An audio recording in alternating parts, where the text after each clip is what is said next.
you ready for Awic TV Experience It? Well, join us today for an awesome show. We are Awic.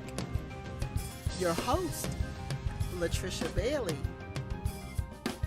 And joining her are her co-hosts, Minister Chris Allen, Tammy Phillips, Lynette McCullum, and Harriet V. Bennett. Experience Awic TV today with real women discussing real issues, and you'll get some real answers. Stay tuned. We are Awic.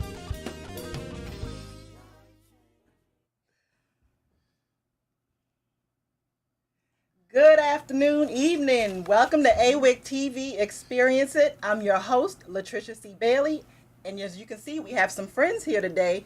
Thank you for joining us. We are missing two. Shout out to Harriet. I hope you feel better. And Chris, keep her in your prayers. She's recovering from being sick. She was in the hospital. She's home resting. So send out your prayers to her. Amen. We love you, Chris. Get some rest. Boss baby. So today, of course, first I'll introduce, Awic. We have Tammy Phillips of Tam's Tidbits. Tammy, she doesn't have a tidbit for you, but maybe she'll have something to share later. Okay. And we have Lynette McCullum from Majestic Minds. Hi. What do you always encourage people to do?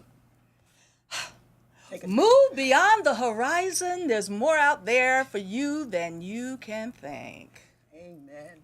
And today we have some friends. We're talking about a subject that's a little bit heavy, a little hard for some people to discuss. We're talking about domestic violence and sexual abuse. And so we want you to chime in, send in your comments, send in feedback, maybe share a few stories or anything. And we're here joined by the Safe Sister Circle. We have some friends. We have Bria Culp. Hello. And we have Alana Brown. Hi. So you guys make them feel welcome. We're going to have a good time talking about some things, and we hope that you guys get encouraged and get inspired and understand that no abuse is good. So let's get started. First of all, let's open up in prayer like we usually do. Father God, we do bless you. We lift your name, and we thank you for allowing us to have this occasion. God, as always, we thank you, the WBGR Network family, and we thank the viewers and the listening audience. We pray that somebody will be encouraged and motivated and be empowered to move forward, Lord, and know that they are not alone in the struggles that they're going through, Father God, and that you hear all their cries. We bless you and thank you. In Jesus' name, amen. Amen. So, before we get started, we don't want to assume that everybody knows, but can either one of you share what exactly is the definition for domestic violence and sexual abuse? Well, domestic violence has different terms. Generally, there has to be a relationship, intrapersonal or intrafamilial. So it could be boyfriend, girlfriend, partner, or it could be like brother and sister, grandparent, grandson. And there's a cycle of abuse. It could be verbal, it could be emotional, it can be physical between these people in this relationship. And sexual abuse is any unwanted touching or any unwanted feeling or force of sexual nature on someone without their consent. Okay. And what exactly, first of all, tell me a little bit about the Safe Sister Circles and how it came to be formed, and how you two know one another. Can we just let everybody know real quick? Bria is actually Lynette's daughter. And she didn't want me to say anything about her being my daughter because I call her Pumpkin, and she didn't want me to call her Pumpkin on live television. So I won't do that. Too late. I'm not going to do that. You embarrassed her royally. Thank you. And I'm their cousin, so I'm also related to them. So Yeah. It's a family thing. Go ahead. So tell us how the organization got started. So the Safe Sister Circle started as we saw a need for women of color, particularly Black women who are survivors of domestic violence and sexual abuse, for services that are catered to them in the D.C. area. I worked in the past with organizations that did sexual abuse, human trafficking, domestic violence, and it seemed as though the people they were serving did not look like the people who were giving the services. There seemed to be a disconnect culturally between the providers and the survivors. And so I wanted to start an organization that kind of for Black women that's being run by Black women in terms of the attorneys, the therapists, the housing, everything is kind of from a slant that's catered towards Black women.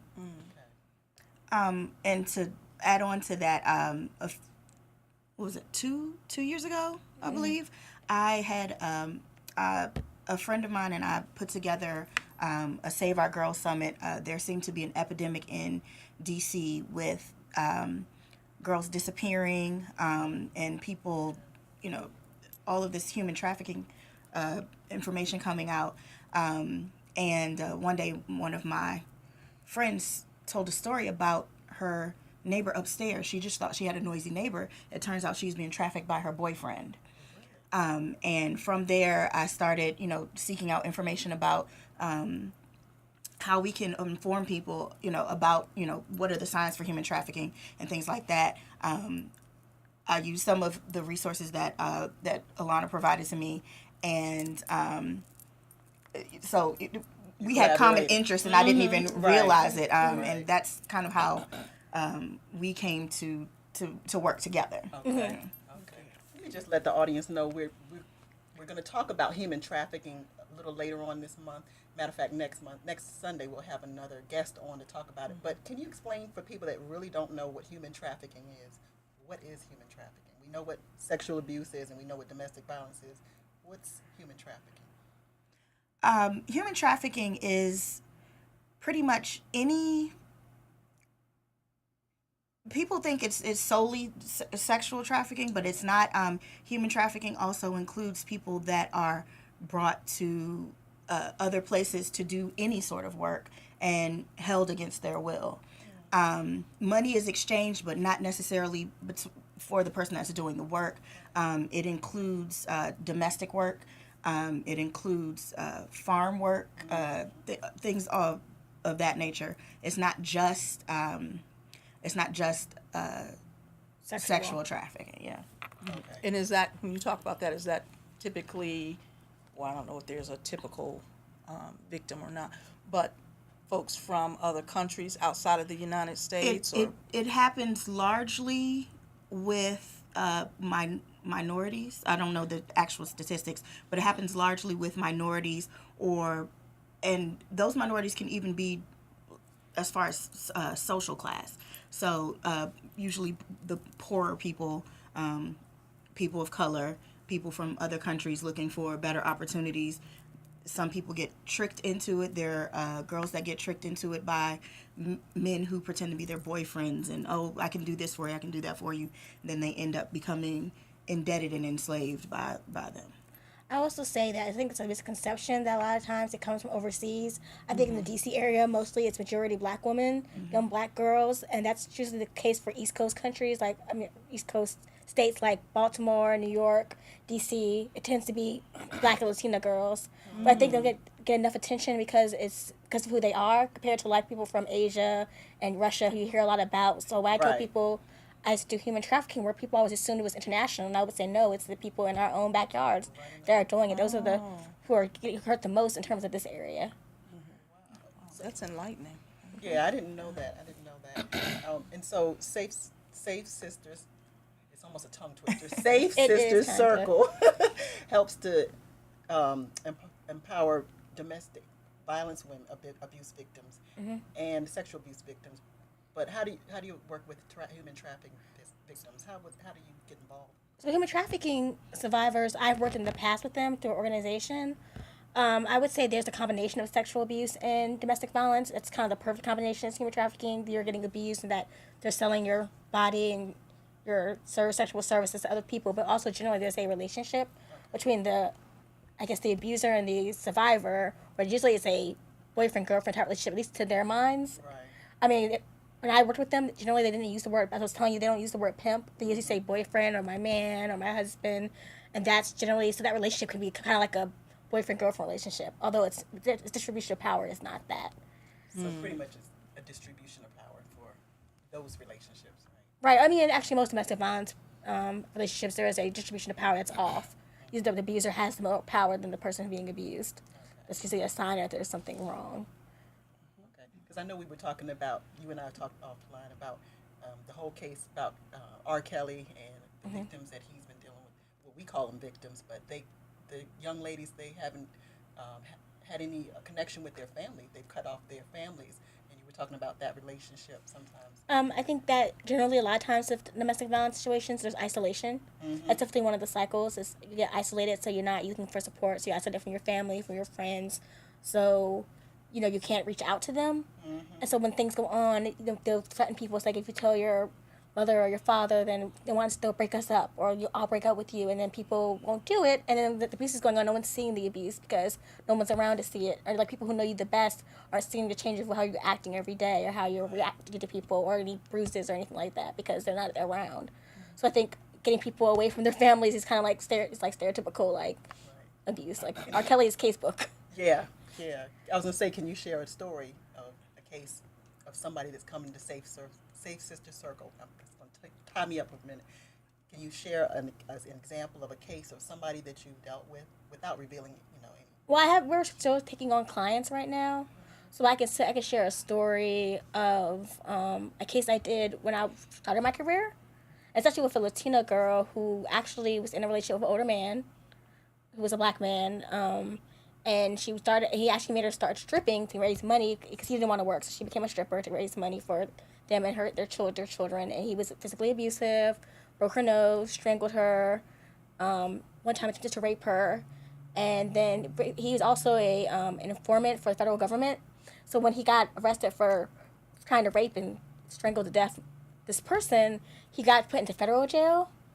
So, but the way to control her is that we had a civil protection order out against him. So he would stop contacting her and things like that. But he would still send letters to her and letters to their daughter. And so he would still just out of control, like send naked pictures of her to the daughter. So, like he would take pictures of her to their daughter, and like make different like little jewelry and send to her as a way to remind her that he was there. And then he always would like fight for court, because in court he always wanted to make sure that he was there, and he was looking at her to intimidate her because she wouldn't testify or do anything. I mean, she did end up testifying, but I mean, it was just like a whole power dynamic of just trying to remind her that he was in control. He was always there, even when he wasn't there. Even when he was in jail, he still had a way of reaching her and reaching their child. That's crazy. I was going to say, do you find that to be the case mostly in these cases? It's a power struggle. It's intimidation. Yes, it usually is the person. It's about power and controlling another person. Do you have many cases involving family members? Again, like in my start of my career, there were cases. There was a lot of sons and mothers and grandsons and grandmothers. Really? Grandmothers Yeah. being abused Yes. Wow. by their grandchildren? Yes. Really? That's surprising. Okay. So that was something I was not expecting, but Right. it happens. Like they said, like some like selling drugs at your mother's house, but then your mother says, "No, don't sell drugs at my house," and you smack her, Oh, Wow. or you like control her from leaving, or you make her stay there and like take over her house from her by just threats of like saying, I'm gonna hurt you or hurt the family or hurt somebody else. Like the situations like that, not things you would stereotypically think of domestic violence, but do happen. Okay. We're going to take a quick break, and we're going to come back. I hope you all are tuning in and taking note of our special guests, the women from the Safe Sisters Circle. We have Alana Brown and we have Bria Culp. And so we want you to stay tuned, come back in about a minute or so. All right? We're here talking about domestic violence and sexual abuse and a little bit of human trafficking on Awic TV. We'll be right back after this break.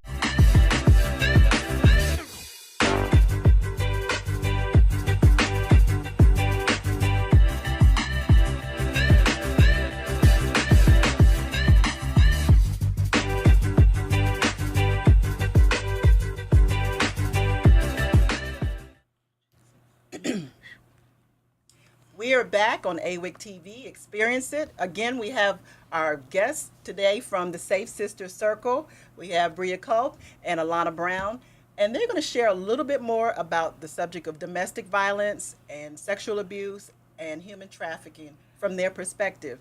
And we want to encourage you all out there to send your comments in, questions you may have of our guests, and we'll just keep talking. I think before we went to the break, we were just closing out talking about a situation, talking about grandparents, and it's hard for me to think about grandparents being abused. But different relationships and different dynamics, it doesn't matter what the relationship is. Abuse occurs, from what I've gathered, it occurs in any family member's lives. So Tammy has something that she wants to share. Excuse me, I found a poem on the internet and it's called Got Flowers Today. I got flowers today. It wasn't my birthday or any other special day. We had our first argument last night. He said a lot of cruel things that really hurt me. I know he was sorry and didn't mean the things he said because I got flowers today. I got flowers today. It wasn't our anniversary or any other special day. Last night he threw me into the wall and started to choke me. It seemed like a nightmare. I couldn't believe it was real. I woke up this morning sore and bruised all over. I know he must be sorry because he sent me flowers today. I got flowers today. It wasn't Mother's Day or any other special day. Last night he beat me up again, and it was much worse than all the other times. If I leave him, what will I do? How will I take care of my kids? What about money? I'm afraid of him and scared to leave, but I know he must be sorry because he sent me flowers today. I got flowers today. Today was a very special day. It was the day of my funeral. Last night he finally killed me. He beat me to death. If only I had gathered enough courage and strength to leave him, I would have had not have gotten flowers today.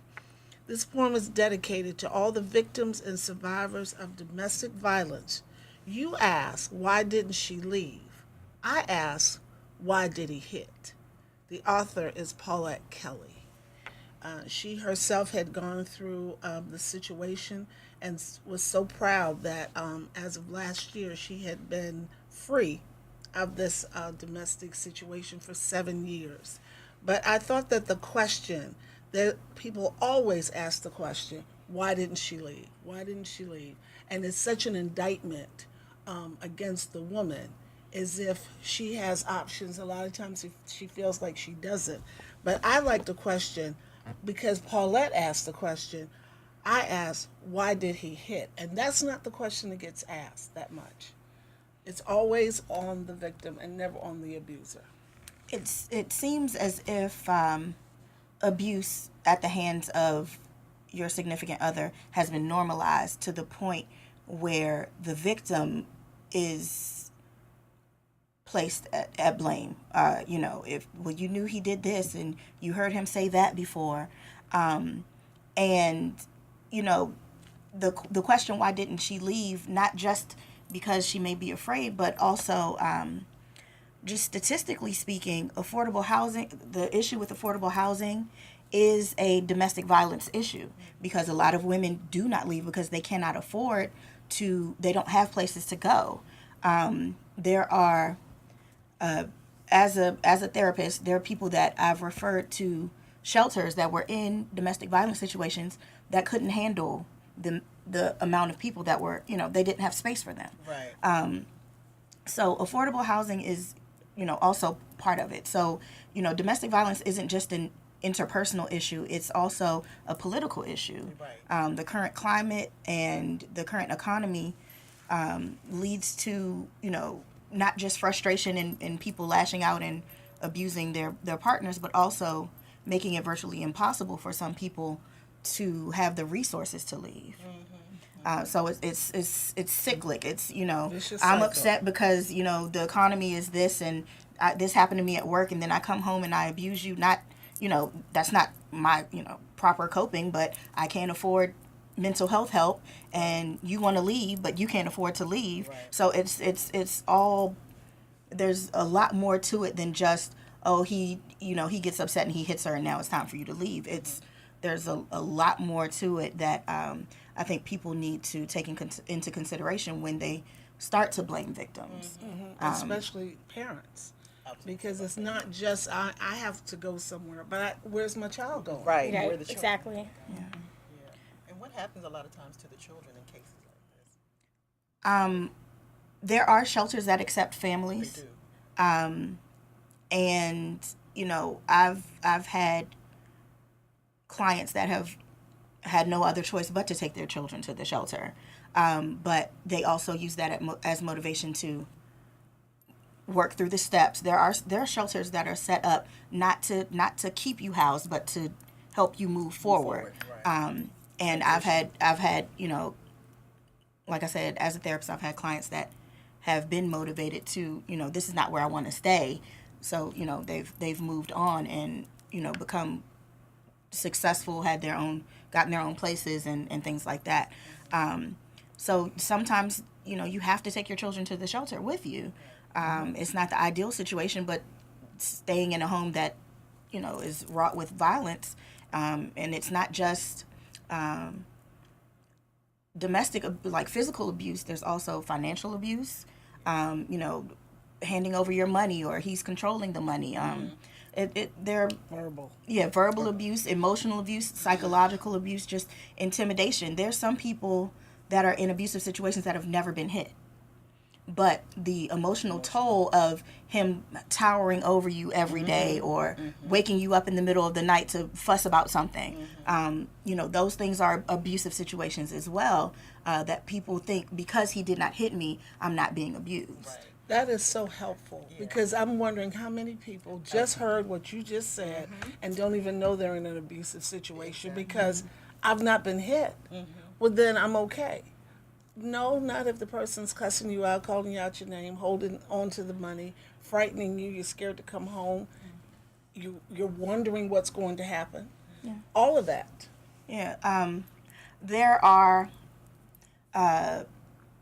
I just read it, and I can't remember exactly the situation, but there was a group for men who have been accused of domestic violence, and they were talking about, when do you start hitting her? And they sat for almost an hour. I read this article. They sat for over an hour discussing how they set it up before they don't hit. They don't start hitting you right away. They don't start the abuse right away. But it's a very intentional thing. People think, oh, he's just upset. Oh, that's just most of this is very, very intentional. It's strategic. They know I can't hit her, as soon as we get together. I have to lull her into this false sense of security before, I can start to do little things. And it starts just little things at a time. Where have you been? Why are you always going out with them? You don't want to spend time with me. And then it starts building up and building up. And then the next thing you're in this abusive relationship, physically abusive relationship, because you didn't recognize the emotional abuse, the psychological abuse, the intimidation, those little things started I call them the yellow flags. Right. Right. Yeah. So that. I was going to ask about something. There are, when I listen to what you're saying and how it's set up and that kind of thing, and it sounds like it's typically the male or the grandkids or whatever, but does it start with their own, some type of insecurity within themselves, the abuser? There are many different reasons why these things happen. There's sometimes it's mental illness. Sometimes this is what I know. This is how my grandfather was to my grandmother, and then my father was to my mother, and then this is learned behavior.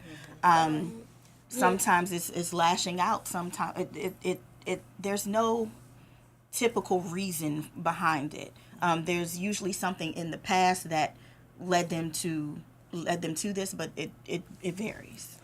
I would agree with that. And I would piggyback on what you asked about children, that children who are parents in domestic violence situations are traumatized by vicarious traumatization, and generally people who become abusers and people who are abused grew up in families where there was abuse present. Right. So a lot of women who want their kids out of the situation, they're thinking that I don't want my daughter to be abused in the future. I don't want my son to be an abuser in the future, and that just trickles down. I also think certain cultures, it's more culturally acceptable to be abusive than other cultures. And it's in your culture. And you think it's nothing wrong with it. That's just how people act, and it's just something that's how people act. You don't know any different. What are the predominant cultures that you say? I would say the African American community. I would say the Latino community are the ones. Those are the ones I work with most. I don't think it's only them. I think it spans throughout cultures and race and socioeconomic levels of abuse. I would say there are certain cultures that it is more prevalent. It's not just people of color. It could be like Hasidic Jews or something like that. Like it could be like just Military. Yep. Mm-hmm. Yeah, I was remembering reading an article. Sometimes you just don't think. And so I'm reading, and I'm surprised at the number of men who, when they come home, can't adjust. And so the fallout is the abuse of the family because they're having such a difficult time relating and getting settled. The other surprise I had was the number of men who stay. I remember seeing a special that shocked me to no end. And the men's excuses for staying were almost exactly like the women. I have nowhere to go. It's my fault. It'll get better. What am I going to do about the children? I can't financially afford it. And I'm sitting there going, oh my goodness. It was just the most amazing thing to see. And I'll never forget this one guy who was sitting there because his girlfriend, when she would get angry with him, would hit him with a pipe. And I'm sitting here watching the TV screaming, get out, she's going to kill you. But he's sitting there like this is just normal. It was normal for him. It's like it was like he couldn't grasp that, no, this is not acceptable behavior. But he just kind of embraced it, went along with it. And as long as he didn't make her mad, she didn't hit him with the pipe.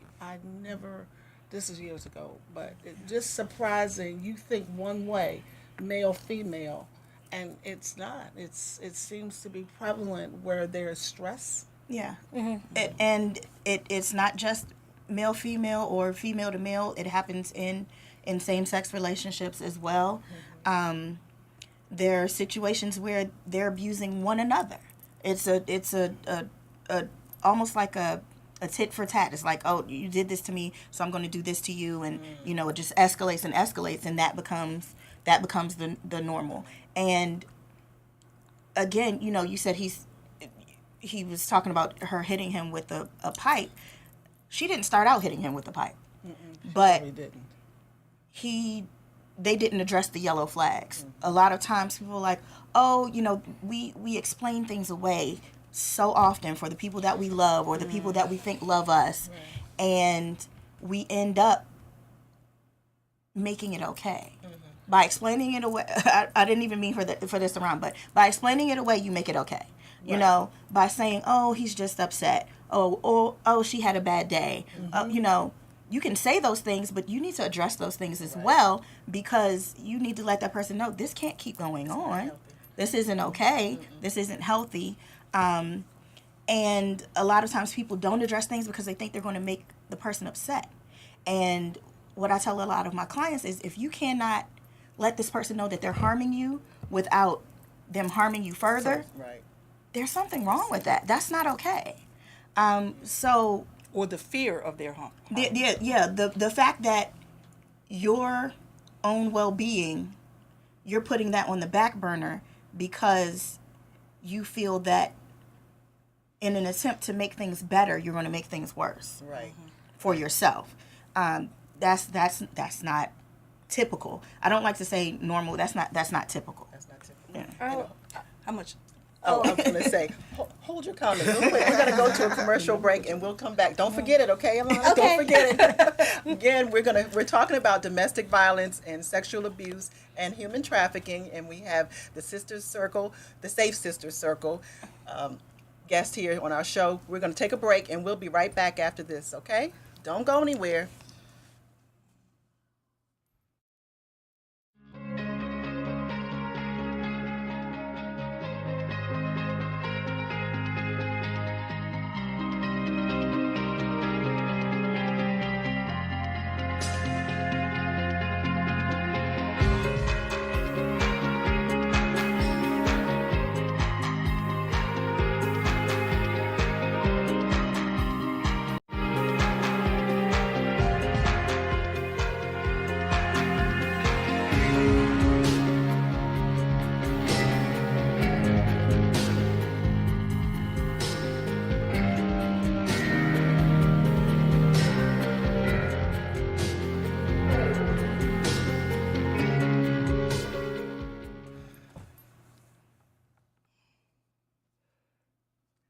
Thank you for staying with us. Again, I'm your host, Latricia Bailey, and we are here with our guests from the Safe Sisters Circle, Bria and Alana.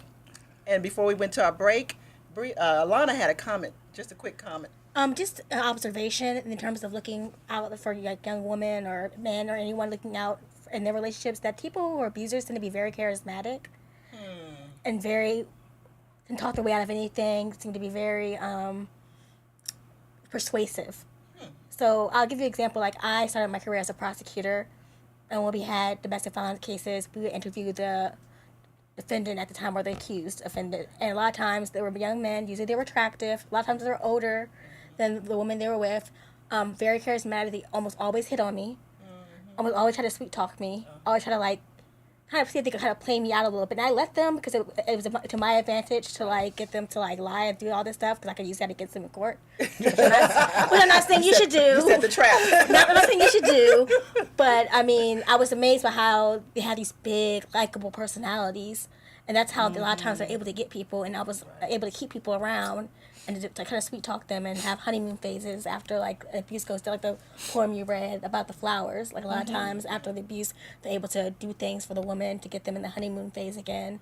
To like stop them from going forward with cases or stop them from getting help or stop them from telling family members.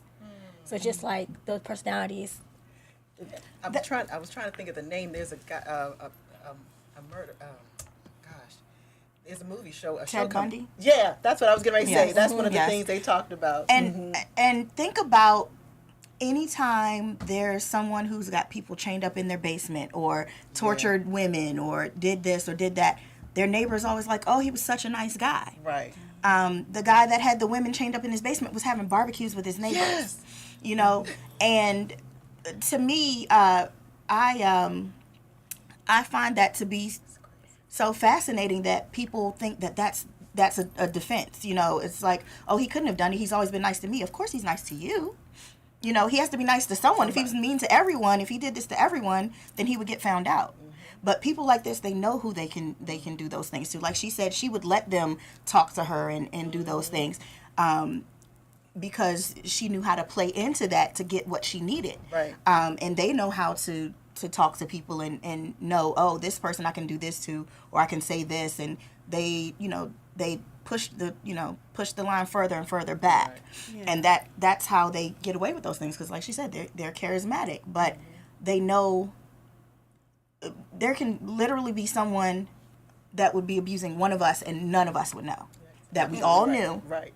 And nobody else would know. Exactly. So when that person goes and says, oh my goodness, he said this to me, he didn't say that. You know, no, he didn't. Why would you say that about him? You know? So that to me has been, I guess, my greatest frustration, especially as Alana knows, I'm a bit of a Facebook warrior. You because, fight on Facebook, huh? Well, no.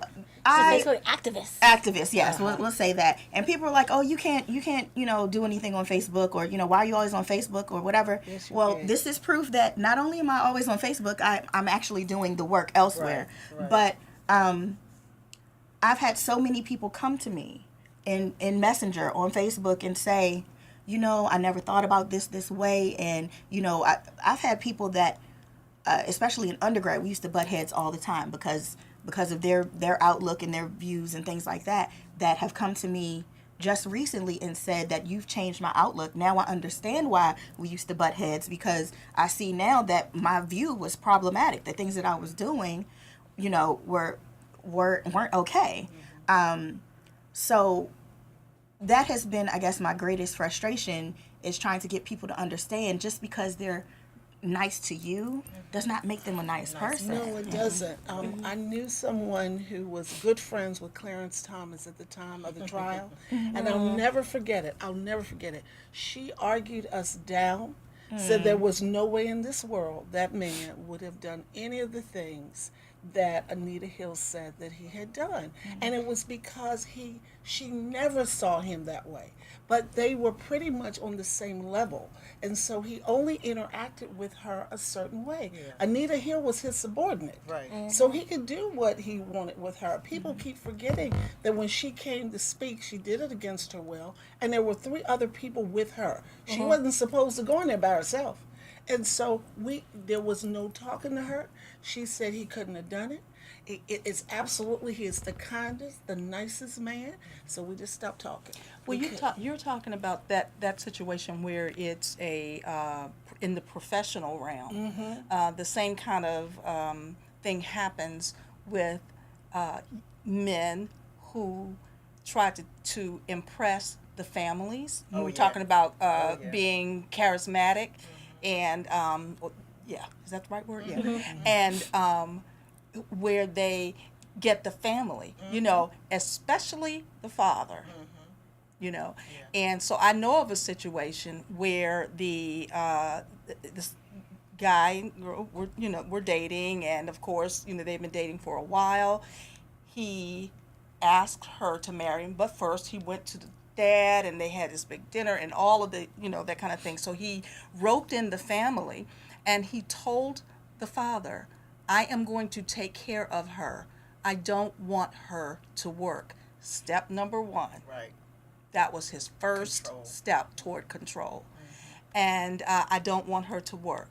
So, of course, I'm not going to go through each year or each phase, but eventually, yes, she had the babies. She was home with the children. She then was, I think our children ought to be homeschooled, he said. So he had her homeschooling the kids.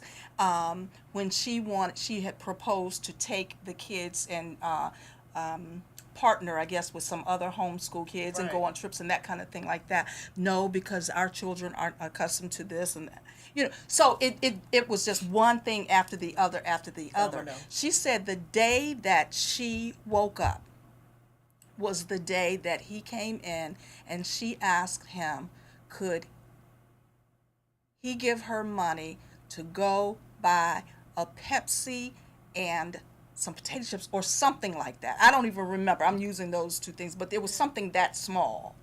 And he told her, no, you don't need that. And that's when she started piecing things together, how controlling it was. Yeah, she had been uncomfortable, during those the 3-4 years or whatever, it had been going on. But when she asked for that, it was like a slap in her face. Something as small as a Pepsi and a bag of chips or something like that. I can't have that because he controls everything. Yeah. And then she started waking up. Yeah. I had a relationship. Oh, I'm sorry. And going to her father didn't help her. Wow. Yeah, Because- yeah. because he saw him It was differently. her. It was her. Wow. It was all her. She was a Yeah. spoiled brat, and I was going to say, thank God I'm married now. But when I was dating years and years ago, I had a situation, a boyfriend who was controlling like that, wanted me to wear a certain thing. I had to wear black. Couldn't talk to anybody else around his friends when we were in the presence of other people. Me not talk to other people, that was a little bit off. And yeah, he was really, really paranoid. And so certain little things just were triggers. Like you said, the little yellow flags. It didn't take much, but when I saw those little things here, and I was like, something's not right about this. And it got to the point where I realized it was my birthday, and he didn't want me to celebrate with my family. oh I was like, you are out of your mind. And we went back and forth arguing, and to the point where that was it. I was like, you are out of your mind. Something is really wrong with you. But I know a lot of people who would stay in relationships like that. Oh, well, he just wants me. He wants to spend time with me, or make them feel special. No, he's crazy.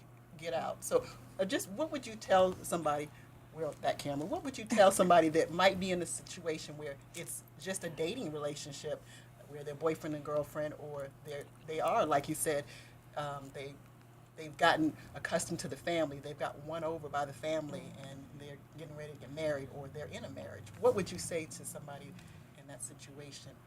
How would they get out, or what would they do? Well, okay. I would say that there's someone out there who will listen to you. That there's always people who will listen to survivors and people who will believe you. I think there's a common misconception that people don't believe me. Like you said, like the girl's father was like, "You're a brat," or your other family members are like, "Oh, he takes care of you. Why are you acting this way?" Exactly. I know there's community people who would care and support you. You just have to go out there and look. There's domestic violence hotlines. There are domestic violence organizations such as our own.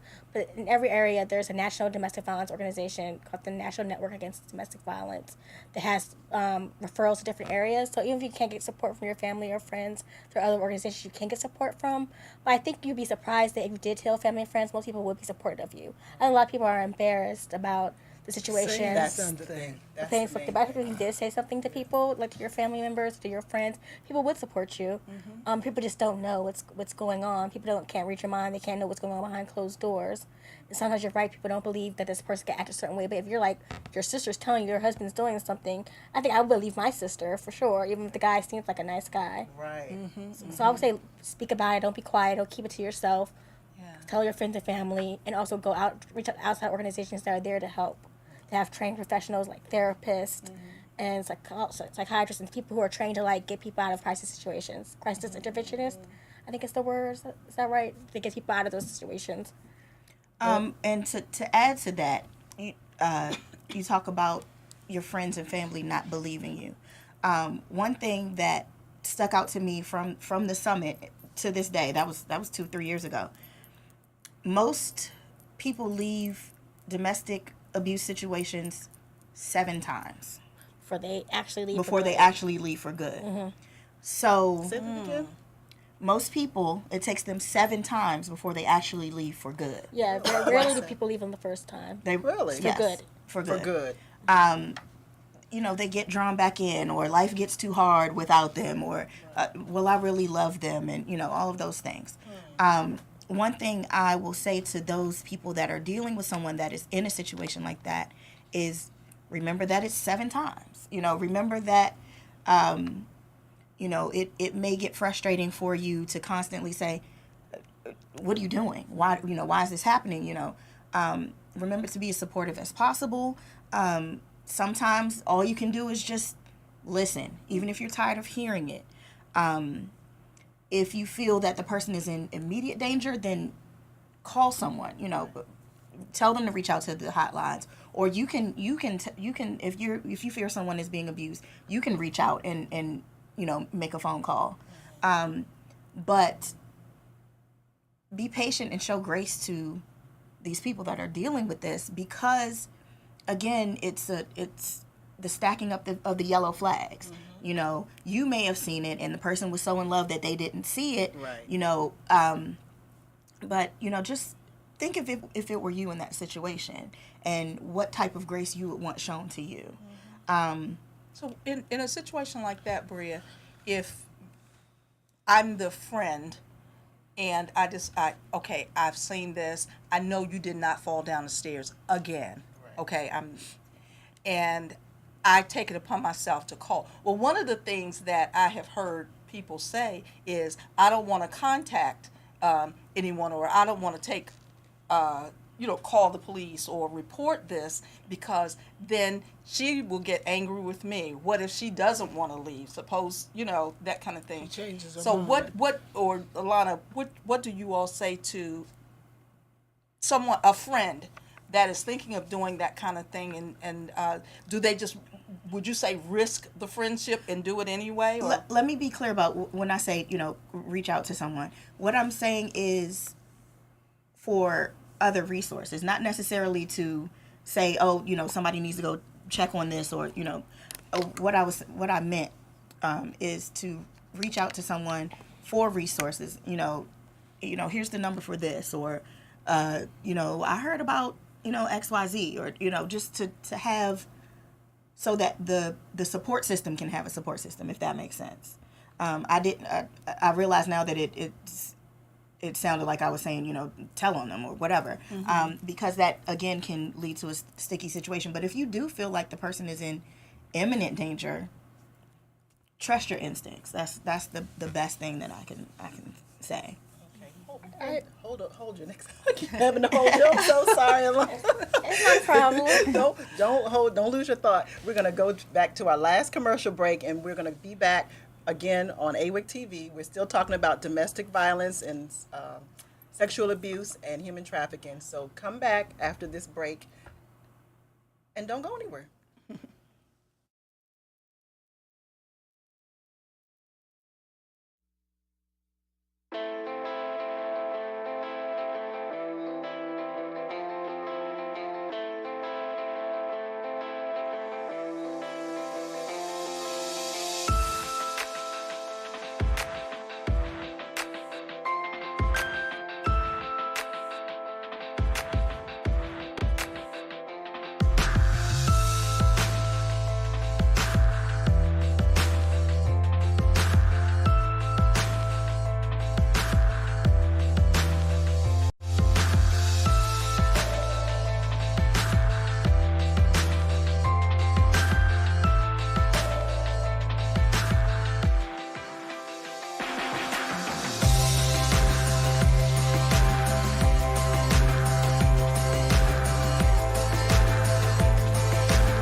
Welcome back. I was melting earlier. Now I'm not. Okay. Just want to talk to you guys a little bit more about the subject of domestic violence, sexual abuse, and human trafficking. Before we went to the break, Alana was getting ready to give a comment, I think a little bit about what Bria said. Were you going to piggyback off of Yeah, that? I'm just going to piggyback off Okay, her briefly. okay. I think Bria is exactly right. I think when she's talking about getting resources is the right thing. I think a lot of people, you would jump to like, I'm going to call the police, but I think that's a mistake generally because you can't save other people. People have to save themselves, but you can give them resources to help them save themselves. That is my experience. And a lot of times you're right that you'll isolate them from you. Like if you call the police and they get upset with you, and then now they're losing one person who can look out for them and support them. But if there is imminent danger, like obviously you should like act accordingly. Like if something's happening, then like someone's gonna get killed or something, then you should act accordingly. But I do think it makes sense to like intervene to a certain extent, but realize this person also is in love with this other person, so there's a loving relationship there, there's a traumatic bond there. It's going to be hard for you to break, but it's just good just to be a friend, just to be open-minded, just to listen, and people keep coming back over and over again just to still be there for them. Thank you. Harriet, hey Harriet, she said that she's watching this with someone who survived domestic violence, and her comment is there is rarely one time and done situation for an abuser. She learned her abuser was repeating a pattern he saw growing up. He said he loved her, but he hurt her. Yes, she thought he was crazy, but not as a mental health problem. Just maybe if she'd known about that, about how the resources. I think it's important to let people know about our resources, which goes to letting everybody know how they can reach you guys, how they can get in contact with you. Oh, so you can get in contact with us. Oh, okay. On our website, www.safesistercircle.org, and it has all our resources and our contact information. It also has our donation page if you want to support our cause. Right now we have 2 projects going on. The first one is called the Healing Project, and it's a project of therapy groups for Black women survivors of domestic violence and sexual abuse that we're meeting in Wards 7 and 8 that will help them with other survivors to talk through trying to get to a healing process throughout the abuse. Other one is the East of the River Women's Legal Services Project, which is providing women with legal services such as civil protection orders, people for custody, divorce cases where there's underlying abuse in those cases, and child support cases. So those are 2 main projects we have going on right now. We hope to expand in the future, but that's what we have at this current moment. So And the website again. the website is www.safesisterscircle.org. And you can reach out to us also on social media at the Safe Sister Circle or Instagram, the Safe Sister Circle. Yes, okay. Those are a lot of tongue twisters. It is. It's not easy to say. It's not easy to say. Yes. What is it? At Safe Sister Circle? At the Safe Sisters At is the the Safe Twitter. Sisters. Yeah. Okay. All right. And the Safe Sister Circle on Facebook. Okay. So they can come to you and you guys have other resources as well? Yes, we have referral for resources. Okay, We're part of a okay. victim legal network at DC. If we can't give them services, we have a referral out that we can give them to get services to somebody else. It's in the DC area. Okay. 'Cause you covered Ward 7 and So we're focusing on Ward 7 and 8, Black women in Ward 7 and 8. okay. What made you target that area? It's just the highest rate of violence in the city. So by far, I think it's highest rate African Americans, 97-98% African American, and it's Ward 8 is the second highest. And I believe Ward 7 is the highest of rates of violence, and also according to DC Coalition Against Domestic Violence, that's where the most calls for domestic violence come from. So majority of the people who are survivors of domestic violence in DC area generally come from those communities. And that's true when you talk to other people who do this work. Even people whose offices are not based in those wards will say most of their people come from Ward 7 and 8 or east of the river I was gonna say neighborhoods. for East of the river neighborhoods for like those not familiar with the DC area.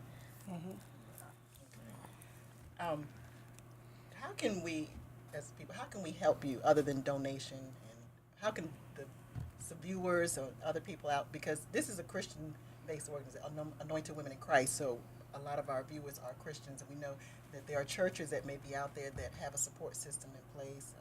What are the things that we can do to help? I think having a support system in place is a good way to do it. I would say from a religious perspective, and I'm not a religious person, but I would say like it definitely helps with the healing process to help people be open for them to heal. But I also would say be open-minded. I think a lot of times there's a lot of push sometimes to keep people in the relationship, and I think that's a mistake. For the sake of family and marriage based on your religious beliefs, I think that can be harmful. I think a lot of times, and it's actually a movement going on in DC area right now in Prince George's County, where the church community is working with this woman, Dr. Tricia Bent Goodley, talking about how to intervene in domestic violence situations from the church perspective.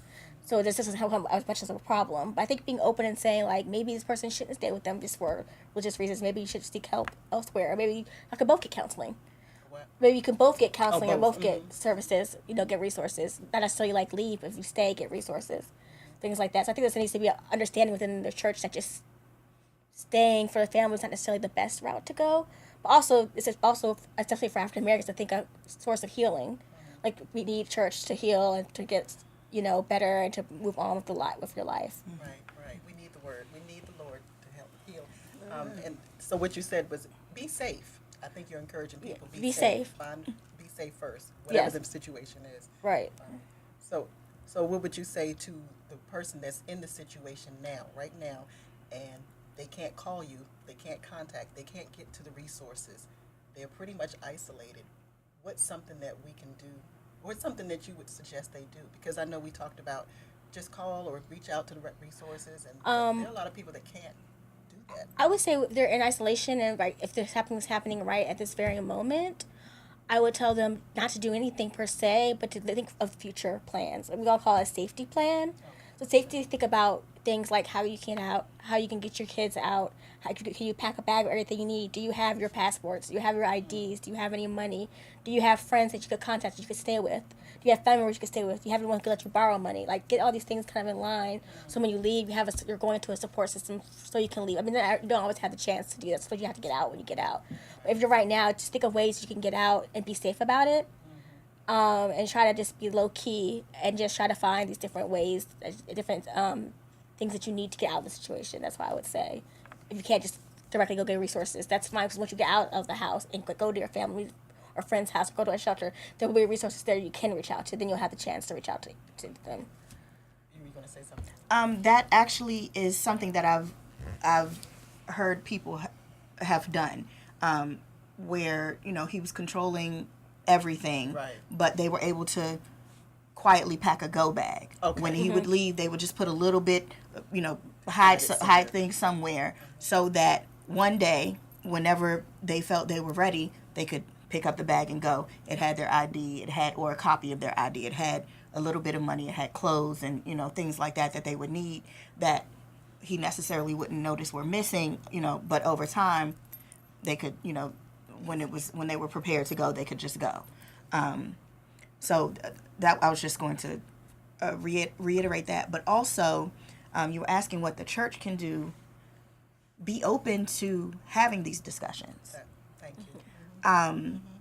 Be open to inviting people like the Safe Sister Circle to, to your women's groups, to your teen groups, because this is happening a lot to teenagers as well. It's starting very young. It's starting very, very young.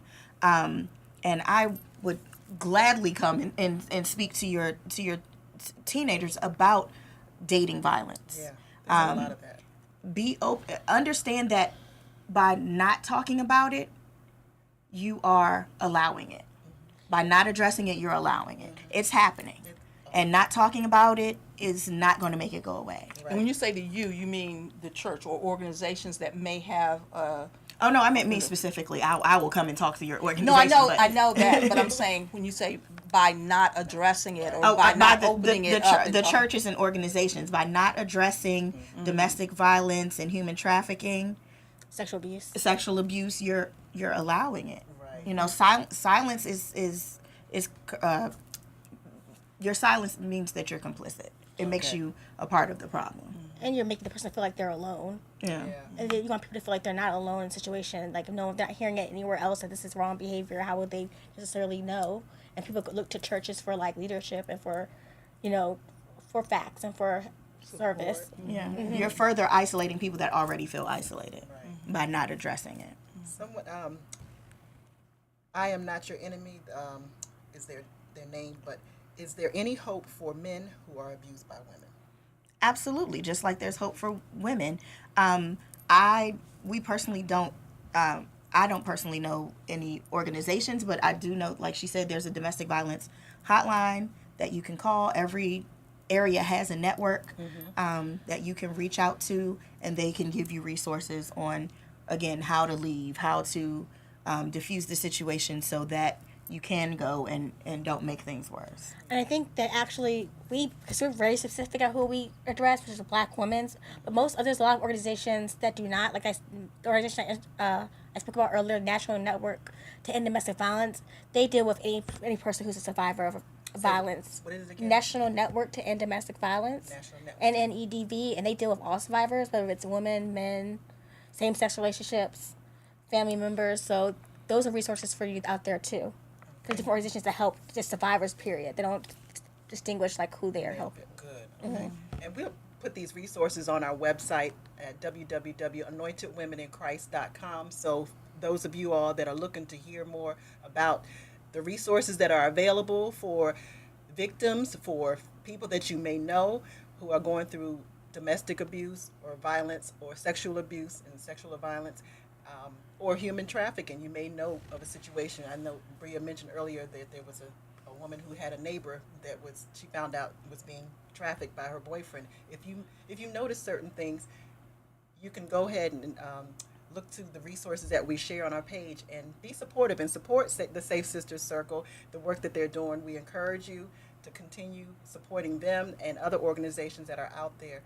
And we are actually running out of time. We have less than a minute. I don't know if you have time real quick to say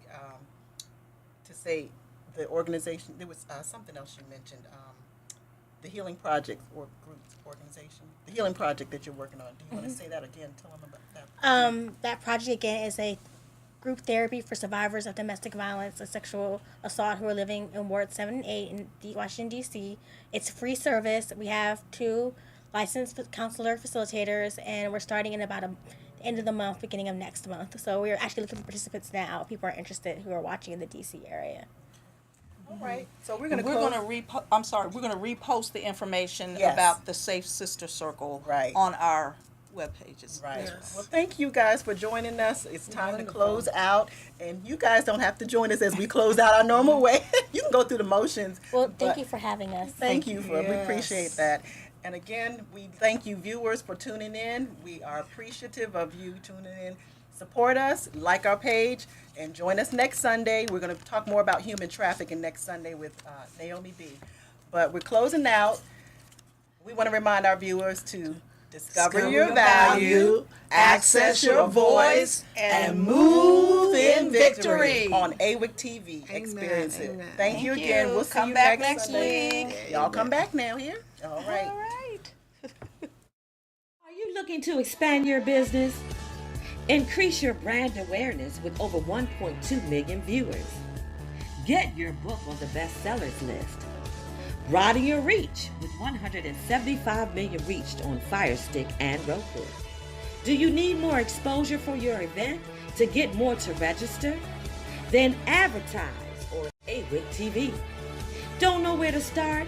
We also offer video ad development services.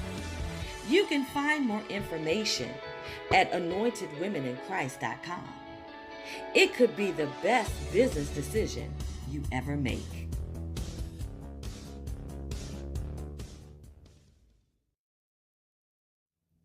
Thank you for tuning in to Awic TV Experience It with real women discussing real issues and giving real answers. Join us again next Sunday at 8:30 p.m.